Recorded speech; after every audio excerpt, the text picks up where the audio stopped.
지난주 부산에서 열린 플라스틱 오염 종식 국제협약 성안을 위한 협상이 결국 타결되지 못했습니다. 협상 시한인 1일 오후 9시 부산 백스코에서 열린 플라스틱 협약 제5차 정부 간 협상위원회 마지막 전체 회의에서 협상회를 이끄는 루이스 바야스 발비디에소 의장은 일부 문안에 대한 합의가 이뤄진 것은 고무적이지만 소수의 쟁점이 완전한 합의를 이루는 것을 막고 있다는 점도 인정해야 한다고 말했습니다. 또한 추후 5차 협상회를 재개해 협상을 마무리 짓기로 전반적인 합의가 이뤄졌다고 덧붙였습니다.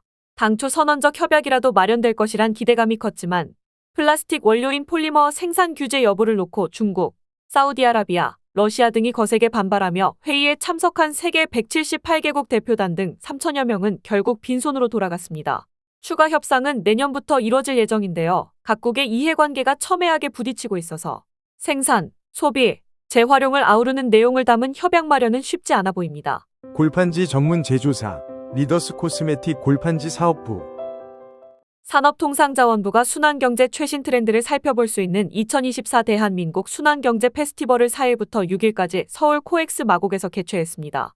이번 행사에서는 194개 기업기관이 참여해 전시회와 함께 수요 공급 기업 상생 라운지, 순환경제 주제 콘퍼런스와 세미나, 시상식 등을 진행했습니다. 4일 열린 2024 순환경제 신사업 공모전 시상식에서는 SPC그룹의 포장재 생산 계열사 SPC팩이 기업 부문 대상을 수상했습니다. SPC팩은 재생 플라스틱 필름과 종이 재질로 재활용을 용이하게 하는 포장재 기술 사업 모델을 제안해 대상에 영예를 안았습니다. 또한 아이디어를 산업화할 수 있도록 1억 원의 지원금을 받았습니다. 동원시스템즈는 국제환경규제 대응 우수기업으로 선정돼 산업통상자원부 장관상을 받았습니다. 재활용이 가능한 폴리에틸렌 기반의 유니소재 포장재를 개발해 수출 확대에 기여한 점을 인정받아 수상한 것인데요. 2022년부터 65억 원의 연구개발 비용을 투자해 유니소재 펫푸드 파우치 개발에 성공해 지난해부터 북미 지역 등으로 본격 수출하고 있습니다. 앞으로 동원시스템즈는 고부가 가치 친환경 포장재의 수출액을 2026년까지 연간 500억 원 규모로 확대해 나간다는 방침입니다. 친환경 종이 테이프, 종이 빨대를 만드는 기업 KWC 코카콜라 컴퍼니가 지속가능한 패키징 약속을 변경해 일정은 2035년으로 늘리고 목표를 축소한다고 밝혔습니다. 코카콜라는 2018년 쓰레기 없는 세상 이니셔티브를 통해 2025년까지 전 세계 포장재의 100%를 재활용 가능하게 만들고 2030년까지 포장재의 최소 50%의 재활용 소재를 사용하기로 약속했었는데요. 2024년 12월 첫 주에 자발적 환경 목표를 새롭게 업데이트하며 목표 연도를 2035년으로 늘렸습니다. 코카콜라는 앞으로도 재사용 투자를 지속적으로 할 것이라 밝혔지만 NGO의 비난이 거셉니다. 환경단체 측은 코카콜라의 이번 결정은 일회용 플라스틱 사용량과 환경오염을 줄이는 측면에서 한 걸음 후퇴한 것이라고 지적했습니다. 특히 유럽연합의 국제플라스틱 협약에 참여 기업인 코카콜라가 지속가능한 패키징을 위한 노력을 줄인다고 발표한 것은 시사하는 바가 크다고 말했습니다. 지난주 국제플라스틱 협약의 최종 무산이 벌써 지속가능한 패키징 시장에 직접적인 영향을 미치기 시작했는데요. 앞으로 또 어떠한 변화가 생길지 주의 깊게 지켜볼 필요가 있습니다. 일회용 식품 포장용기 제조기업 지원 식품의약품안전처는 소비자가 다양한 식품 안전 정보 등을 휴대폰으로 손쉽게 확인할 수 있는 실시간 식품 정보 확인 서비스 푸드QR을 본격 운영한다고 밝혔습니다. 푸드QR은 제품별 상품식별 코드와 해당 식품의 표시사항, 회수 정보 등을 실시간으로 제공하는 인터넷 주소가 담긴 정보 전달 체계로 2025년 1월까지 국내 제조회사가 생산한 라면, 만두, 과자 등 15개사의 101개 제품에 표시될 예정입니다. 이로 인해 고령자는 작은 글씨의 식품 정보를 크게 확대해 볼 수 있고 시청각 장애인은 아바타 수어 영상, 점자 변환, 휴대폰 음성 변환 앱을 통한 요약 정보 등도 제공받을 수 있습니다. 푸드QR은 올해 국내 제조식품을 시작으로 2025년 수입식품, 2026년 국내 농축 수산물 등 모든 식품으로 점차 확대됩니다.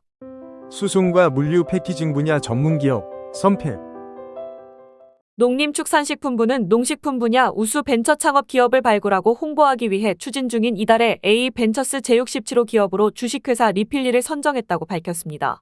리필리는 기존의 플라스틱 필름, 플라스틱 용기로 포장된 쌀, 콩, 밀가루 등 농산품을 자원순환 가능한 종이팩으로 패키징해 판매하는 스타트업입니다.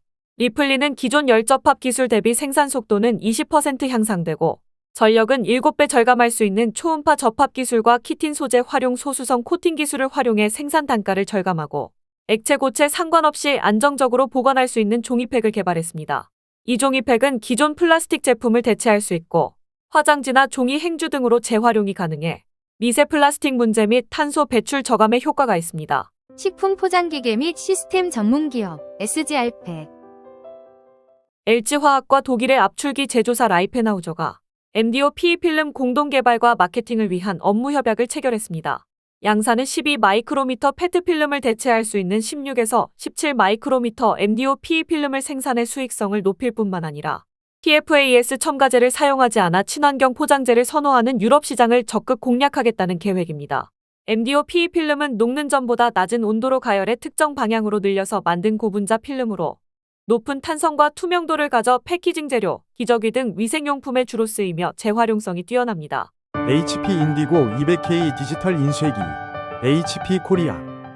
암코어가 플랫브레드, 페이스트리 등 베이커리 제품을 위한 암프리마 플로우팩 프로 솔루션을 출시했습니다.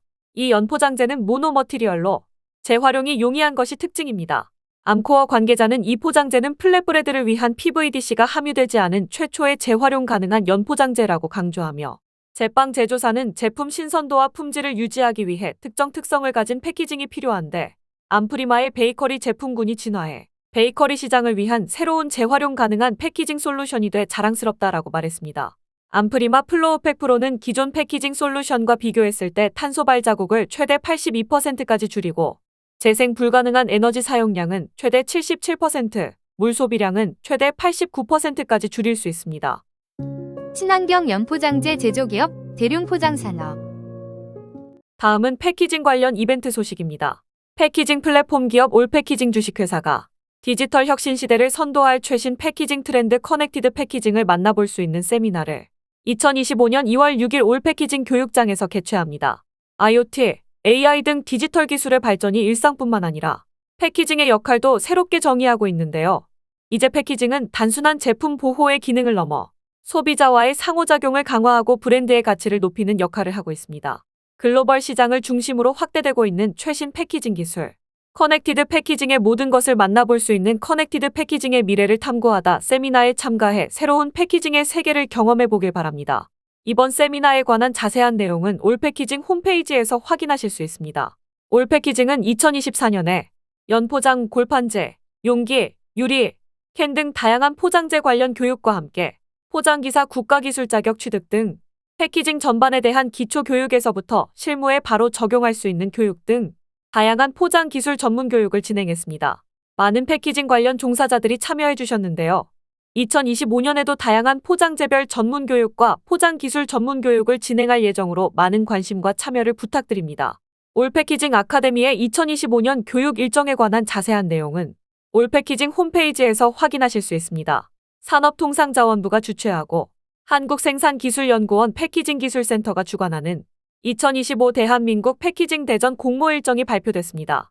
기업부문과 공로부문은 12월 2일부터 25년 2월 20일까지, 학생부문은 12월 2일부터 25년 2월 27일까지 신청하면 됩니다.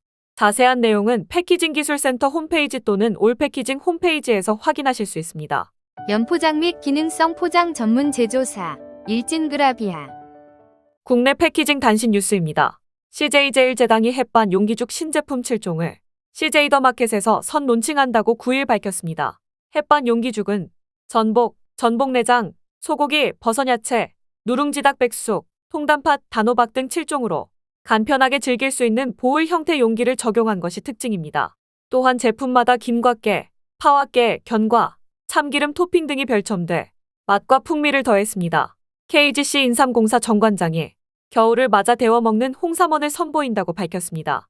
데워 먹는 홍삼원은 갓 따려낸 홍삼의 맛과 향을 오롯이 느낄 수 있는 프리미엄 한방 음료로 깊고 진한 홍삼의 풍미에 계피, 대추, 생강, 구기자 등 식물 성분을 엄선해 담았습니다. 특히 티팟을 모티브로 한 파우치를 적용해 전자레인지에 20초만 데우면 마실 수 있어서 편의성이 뛰어납니다. 한편 정관장은 홍삼을 활용한 다양한 제품으로 국내외 시장을 공략하고 있는데요. 지난 10월 홍삼원 딜라이트를 미국 시장에 선보인 데 이어 데워 먹는 홍삼원도 현지 맞춤형 제품으로 중국 시장에 출시할 계획이라고 합니다. 사단법인 한국포장기술사회가 12월 4일 서울 구로구에 위치한 베르누이 호텔에서 2024년 송년회 밤 행사를 개최했습니다. 이날 송년회에는 포장기술사회 회원 60여 명이 참석해 2024년 한국포장기술사회 행사 및 활동 소개, 2024년 신입회원 소개 등의 시간을 가졌습니다. 또한 명예회원으로 서병윤 로지스올그룹 회장을 임명했는데요. 서 회장은 포장은 물류의 첫 단계로 매우 중요한 역할을 하고 있기에 평소 많은 관심을 기울이고 있는 분야라며 한국포장기술사회의 명예회원이 돼 영광스럽게 생각한다. 앞으로 더 많은 포장 전문인과 교류하고 싶다라고 밝혔습니다. 사단법인 한국포장기술사회의 정회원은 국가기술사 자격시험에서 합격한 후 포장기술사 자격증을 소지한 자로 2024년 6명의 신입회원이 입회해 현재 194명이 가입돼 있습니다. 플렉소 솔루션을 공급하는 DKSH 코리아. 패키징 관련 다양한 이슈, 문제 등을 함께 고민해보는 시간입니다. 이번 주 위클리 이슈는 국제 플라스틱 협약, 끝나지 않은 협상의 늪입니다. 국제사회가 플라스틱 오염 문제 해결을 위해 UN 주도의 국제 플라스틱 협약 체결을 시도했지만 최종 타결에는 이르지 못했습니다. 이는 단순히 환경보호의 문제를 넘어 각국의 경제적 이해관계가 첨예하게 대립한 결과라 할 수 있습니다. 주요 갈등의 축은 의무 규제와 자발적 이행 사이의 입장 차이입니다. 유럽연합과 일부 개발도상국은 강력한 법적 구속력을 요구하며 전 세계적으로 플라스틱 사용을 줄이기 위해서는 생산 단계부터 규제를 강화해야 한다고 주장했습니다. 반면 미국과 사우디아라비아, 중국 등 석유 및 플라스틱 생산 대국들은 신중한 입장을 보였는데요. 이들은 과도한 규제가 자국 산업에 큰 부담을 줄 수 있다며 생산 감축보다는 자발적 감축 노력과 기술 혁신을 강조했습니다. 2025년에도 협상을 이어간다고 하지만 난항이 지속될 가능성이 높고 협약이 타결되더라도 구속력 있는 규제가 아니라 권고적 합의에 그칠 가능성이 크다는 분석이 나오고 있습니다. 국제 플라스틱 협약의 향방은 경제와 환경의 균형을 어떻게 잡을 것인가 라는 질문에 대한 답을 찾는 과정으로 보입니다. 플라스틱 재료 사용량이 높은 패키징 산업도 계속해서 관심을 가지고 지켜볼 필요가 있습니다.